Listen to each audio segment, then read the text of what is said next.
Hello students, let's discuss here another topic, that is stages of new product development. Let's proceed. Firstly, what is a new product? तो देखा जाए कि new product है क्या. There are three recognizable categories of new product. The first one is product which are really innovative.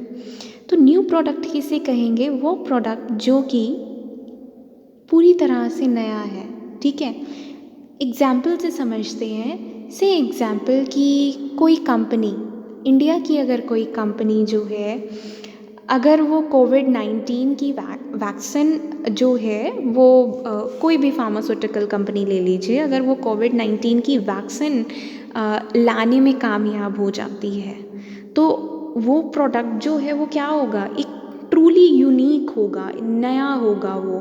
That is called innovative product. जैसे अगर मैं बोलूँ यूएसए की कंपनी है, उन्होंने वैक्सीनेशन ले आए हैं, 95% वो वैक्सीनेशन इफ़ेक्टिव है and that company is Moderna. ठीक है, तो वो जो वैक्सीनेशन लेके आए हैं, दैट वैक्सीनेशन और that product is called innovative product, जो कि मार्केट में बिल्कुल नया होगा. नेक्स्ट पे चलते हैं. Next is next recognisable category of a new product is replacement for existing product. अगर कोई कंपनी नया प्रोडक्ट लेके आती है और जो एग्जिस्टिंग प्रोडक्ट है उसे रिप्लेस कर देती है. जैसे कि आपको पता है कि जितनी भी ऑटोमोबाइल कंपनीज़ हैं इंडिया में, वो सारी क्या करती हैं? मोस्टली जनवरी में नया मॉडल जो है वो लेके आती हैं. जैसे कि इस साल 15 जनवरी को होंडा जो है वो 6G मॉडल ऑफ एक्टिवा जो है वो लेके आई है. पहले कौन सा मॉडल था? 5G था. 5G से अब कौन सा मॉडल आ गया? 6G. तो this 6G model is called new product. ठीक है, इसने क्या किया? एग्जिस्टिंग प्रोडक्ट को रिप्लेस कर दिया. ठीक है, नेक्स्ट पे चलते हैं. Next is your third recognisable category of new product, that is imitative products. Imitative products ऐसे प्रोडक्ट जिसमें कंपनी तो डील नहीं करती थी पहले, चाहे वो पहले से ही एग्जिस्टेंस में था मार्केट में, बट कंपनी नहीं डील करती थी और कंपनी जो है उसने अब डील करना शुरू कर दिया उस प्रोडक्ट में. That is called imitative products. आगे चलेंगे. न्यू प्रोडक्ट, आई होप आपको क्लियर हो गया होगा कि क्या होता है. Next is new product development का प्रोसेस क्या है. तो इसमें सबसे पहला प्रोसेस जो है that is called idea generation. ठीक है, आइडिया जनरेशन का मतलब क्या है? देखिए, जब भी आपको किसी तरह का नया प्रोडक्ट लॉन्च करना होता है या डेवलप करना होता है, तो सबसे पहले तो आइडिया जनरेट करोगे ना कि कैसा प्रोडक्ट होना चाहिए, क्या उसकी स्पेसिफिकेशन होनी चाहिए. ठीक है, तो आइडिया जनरेट करने के लिए कंपनीज़ क्या करती हैं? एक आइडिया कमेटी जो है वो बिठाती हैं और ये आइडिया कमेटी का काम होता है आइडिया को जनरेट करना. और हमारे पास बहुत सारे सोर्सेज होते हैं आइडिया को जनरेट करने के लिए. ये आइडिया कमेटी के पास बहुत सारे सोर्सेज हैं कि आइडिया किससे लें, कैसा प्रोडक्ट हो. तो देखो, ये आइडिया जो है आप इंटरनली भी जनरेट कर सकते हैं, मतलब कंपनी के अंदर से ही, और एक्सटर्नल क्या कह सकते हैं, एक्सटर्नल भी जनरेट कर सकते हैं. मतलब वो पर्सन जो कि कंपनी के अंदर नहीं आते, these persons are called external, है ना, वो ही आएंगे इसी के अंदर. तो इंटरनल में मैंने क्या लिखा है यहाँ पे? Research and development.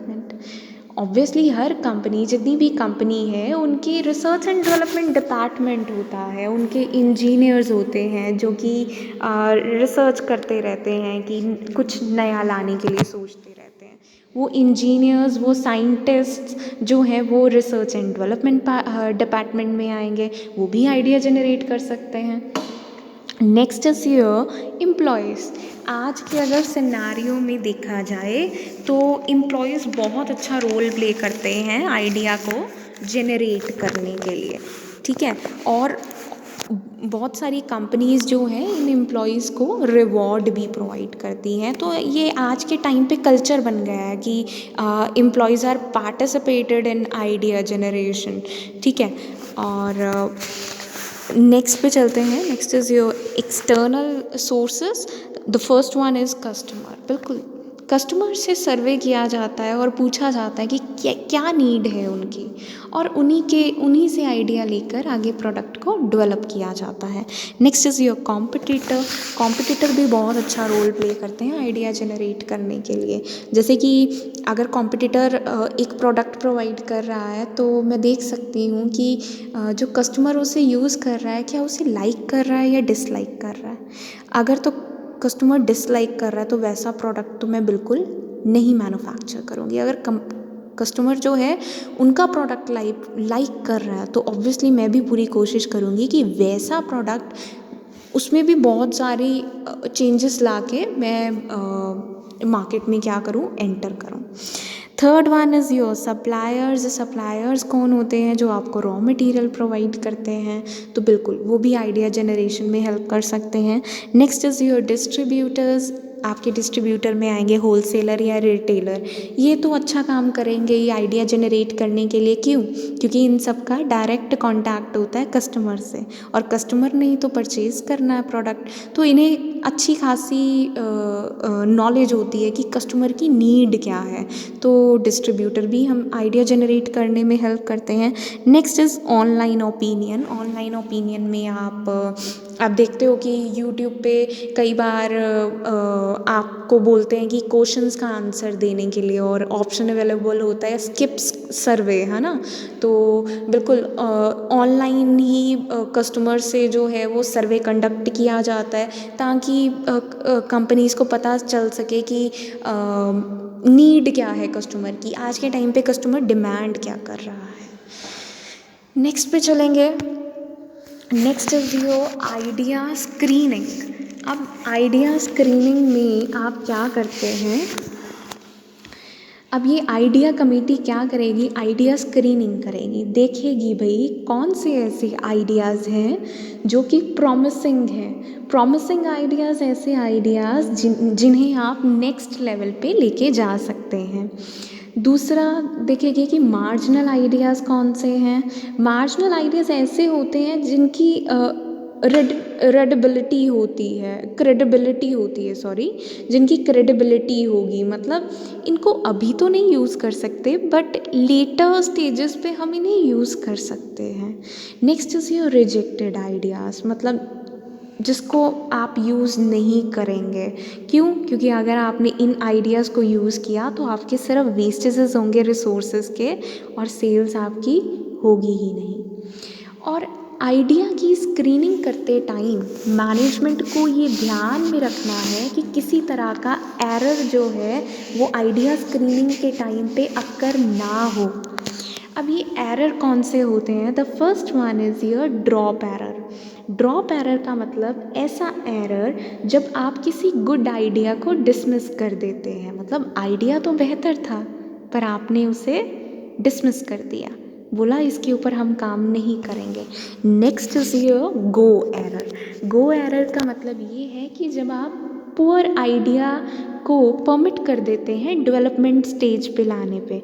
मतलब आइडिया अच्छा तो नहीं था पर उसे आप डेवलपमेंट स्टेज तक ले जाते हैं या कॉमर्शलाइजेशन स्टेज पे ले जाते हैं। मतलब आप आइडिया बेकार था बट आप क्या कर रहे हो, आपने वैसा प्रोडक्ट बना दिया। इससे क्या होगा? आपके रिसोर्सेज वेस्ट होंगे। This is idea screening. Next is your concept development and testing. तो कंसेप्ट डेवलपमेंट एंड टेस्टिंग में आप क्या करते हैं? स्मॉल नंबर ऑफ कह सकते हैं आप कस्टमर्स जो हैं उनको सिलेक्ट करते हैं। ठीक है, उनको सिलेक्ट कर लिया, मतलब सिलेक्ट करने के बाद आप उन्हें बताते हैं कि हम ऐसा प्रोडक्ट बनाना चाहते हैं, मतलब आइडिया स्क्रीनिंग हमने की है और उसके बाद हमने सोचा है कि हम ऐसा प्रोडक्ट बनाएं और उनसे पूछते हैं कि आपको क्या लगता है, आप क्या फील करते हैं ऐसे प्रोडक्ट के बारे में, क्या आपको लगता है कि ये आपकी नीड को सेटिस्फाई कर देंगे, ठीक है, क्या ये प्रोडक्ट आपकी नीड को सेटिस्फाई करेगा कि नहीं करेगा। तो यहाँ पे आपने किसी तरह का प्रोडक्ट नहीं बनाया, आपने कस्टमर्स को इकट्ठा किया, कुछ लोगों को इकट्ठा किया, उनको अपने प्रोडक्ट के बारे में इंफॉर्मेशन प्रोवाइड की कि हम ऐसा प्रोडक्ट को बनाने के बारे में सोच रहे हैं, क्या ये आपकी नीड्स को सेटिस्फाई करेगा। ठीक है, आप पूछेंगे कि हम इस प्रोडक्ट का प्राइस जो है इतना रखने वाले हैं, क्या आपको ये इतनी वैल्यू प्रोवाइड करेगा।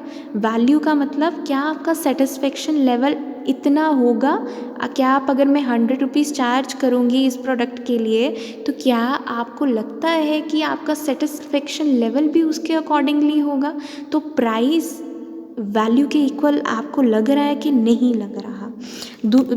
नेक्स्ट मतलब इस पॉइंट में आप क्या करते हैं कि कस्टमर का रिएक्शन जानने की कोशिश करते हैं कि कस्टमर को कैसा प्रोडक्ट पसंद है, क्या उन्हें पसंद आएगा हमारा प्रोडक्ट के नहीं। Next is marketing strategy development. अब हम स्ट्रैटेजीज़ बनाएंगे। सबसे पहले क्लियर होना चाहिए कि स्ट्रैटेजी का मतलब क्या है।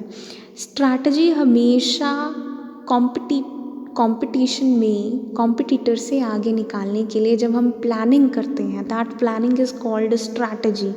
तो इसमें क्या करेंगे, हम कस्टमर को अंडरस्टैंड करेंगे कि कस्टमर की नीड क्या है, मार्केट को एनालाइज करेंगे कि कैसे कस्टमर जो हैं वो मार्केट में हैं।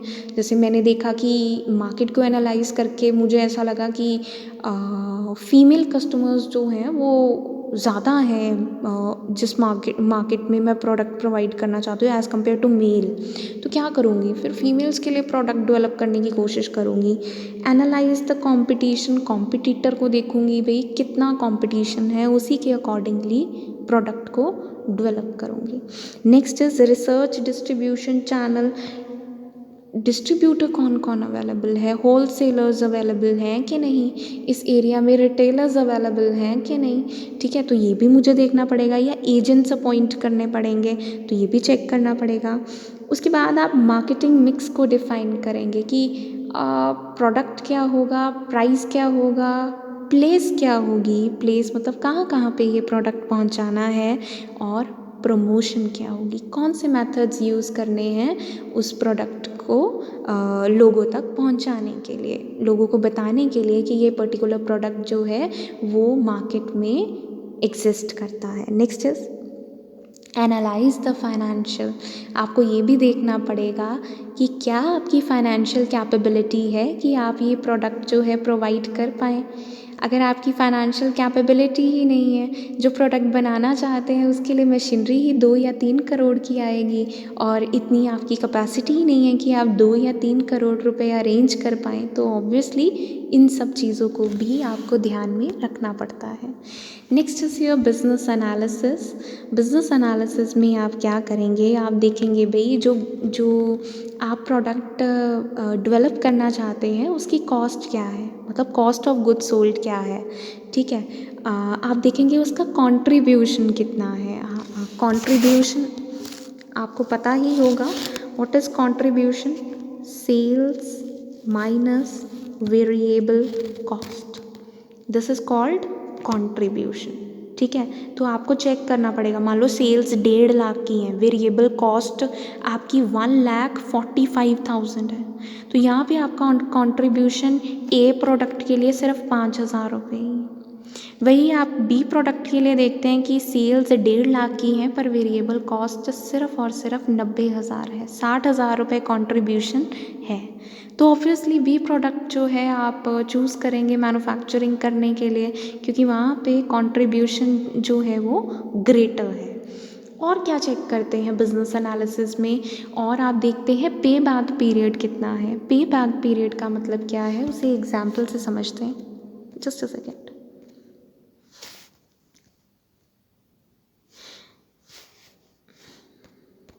तो पे बैक पीरियड से एग्जाम्पल, एक प्रोडक्ट है product 1, next is your product 2। Product 1 में जब आप इन्वेस्टमेंट करते हैं 1 लाख की, प्रोडक्ट 2 में भी अगर इन्वेस्टमेंट करते हैं 1 लाख की, तो आप ये देखते हैं कि प्रोडक्ट 1 में अगर मैं 1 लाख इन्वेस्ट कर रही हूँ तो ये 1 लाख जो है मुझे 3 साल के बाद वापस आ जाएगा, मतलब 3 साल के अंदर अंदर मुझे ये वापस मिल जाएगा, 1 लाख आ जाएगा। वही प्रोडक्ट 2 में आप जो है ये देखते हैं कि आपको 6 साल लग रहे हैं ये 1 लाख वापस आने में।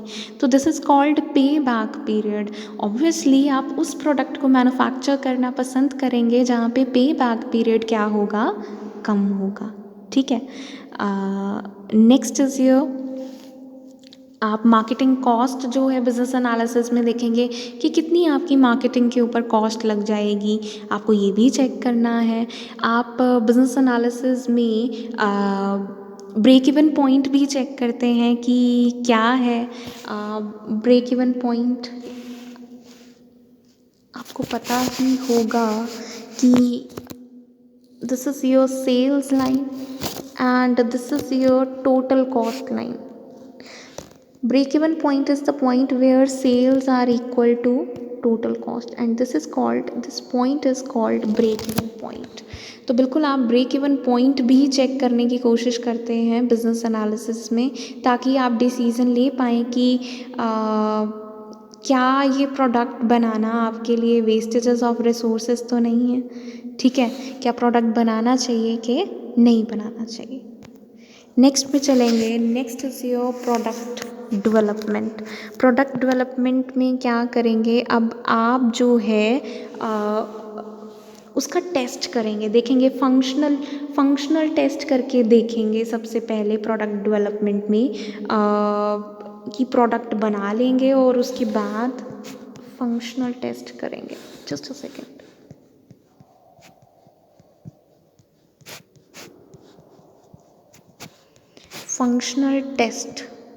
फंक्शनल टेस्ट का मतलब क्या है? फंक्शनल टेस्ट का मतलब है कि आपको पता है कोई भी प्रोडक्ट जब भी आप बनाते हैं, मैन्युफैक्चर करते हैं, तो उसको मार्केट में पहुंचाने से पहले लेबोरेटरी में चेक किया जाता है कि ये अच्छी तरह वर्क कर भी रहा है कि नहीं। ठीक है, अगर एक फार्मास्यूटिकल कंपनी जो है वो मेडिसिन जो है उसने डेवलप की है, बनाई है, तो बिल्कुल यहाँ पे प्रोडक्ट बनाने के बाद आप ये टेस्ट करेंगे कि क्या इसका कोई साइड इफ़ेक्ट तो नहीं है। तो ये फार्मास्यूटिकल कंपनी मोस्टली एनिमल्स के ऊपर जो है टेस्ट करके देखती है क्या रिज़ल्ट आता है इसका। ठीक है, तो आप प्रोडक्ट डेवलपमेंट करते टाइम जो है फंक्शनल टेस्ट जो है वो करते हैं। ठीक है, या फिर हम कंज्यूमर टेस्ट भी करते हैं प्रोडक्ट डेवलपमेंट के स्टेज पे। मतलब यहाँ पे कस्टमर्स को लेबोरेटरीज़ में बिल्कुल इनवाइट किया जाता है, या जो आपने प्रोडक्ट को डेवलप किया है उन्हें घर ले जाने के लिए दिया जाता है और उनसे पूछा जाता है, क्वेश्चनेयर फिल करवाया जाता है कि आपको क्या लगता है प्रोडक्ट के बारे में, इज़ देयर नीड सेटिस्फाइड और नॉट। ठीक है, प्रोडक्ट यूज़ करने में अच्छा है कि नहीं। This is called product development. Next one is your market testing। अब मार्केट टेस्टिंग का मतलब यहाँ पे भी वर्ड यूज़ हो गया मार्केट टेस्टिंग। यहाँ पे भी बिल्कुल यहाँ पे प्रोडक्ट को टेस्ट किया जाता है, कैसे कस्टमर का रिएक्शन देखा जाता है। अब प्रोडक्ट आपने प्रोडक्ट डेवलपमेंट स्टेज पे बना लिया, लेबोरेटरीज़ में भी चेक कर लिया कि कैसा है। उसके बाद लेबोरेटरीज़ में मुझे फार्मास्यूटिकल कंपनी ने देखा भाई मेडिसिन का किसी तरह का साइड इफ़ेक्ट नहीं है, बहुत अच्छी तरह से काम कर रही है। अब वो मेडिसिन जो है वो जाएगी कहाँ पे, मार्केट टेस्टिंग के लिए। और मोस्टली बड़ी बड़ी कंपनीज़ जो है मार्केट टेस्टिंग करती हैं, क्योंकि काफ़ी कॉस्ट इनकर हो जाती है मार्केट टेस्टिंग करते टाइम। अब मार्केट टेस्टिंग में करते क्या है, कस्टमर का रिएक्शन जानने की कोशिश करते हैं, क्या वो इस जो प्रोडक्ट मैंने रेडी किया है इसे रीपरचेज़ करेंगे कि नहीं। अभी तो हमने प्रोवाइड कर दिया प्रोडक्ट, कस्टमर को दे दिया एक सैम्पल की तरह, अब उसने यूज़ किया, अब उससे पूछा जाएगा कि क्या आप इसे रीपरचेज़ करेंगे, दोबारा से मतलब इसे यूज़ करेंगे कि नहीं। डिस्ट्रीब्यूटर्स का क्या रिएक्शन है प्रोडक्ट के बारे में वो देखा जाएगा मार्केट टेस्टिंग में। क्या डिस्ट्रीब्यूटर्स मतलब क्या होलसेलर्स या रिटेलर्स मेरे प्रोडक्ट का स्टॉक फिल करेंगे कि नहीं, ठीक है, ऐसा तो नहीं है मेरे प्रोडक्ट को परचेज़ ही नहीं करेंगे। तो यहाँ पे बिल्कुल मार्केट का रिएक्शन देखा जाता है। और मोस्टली जो हाई हाई इन्वेस्टमेंट जिन प्रोजेक्ट्स में होती है, जिस प्रोडक्ट में हाई इन्वेस्टमेंट होती है या हाईली रिस्की प्रोडक्ट्स होते हैं जहाँ पे फेलियर के चांसेस बहुत ज़्यादा हैं, उनके ऊपर तो मार्केट टेस्टिंग करी ही जाती है। क्यों?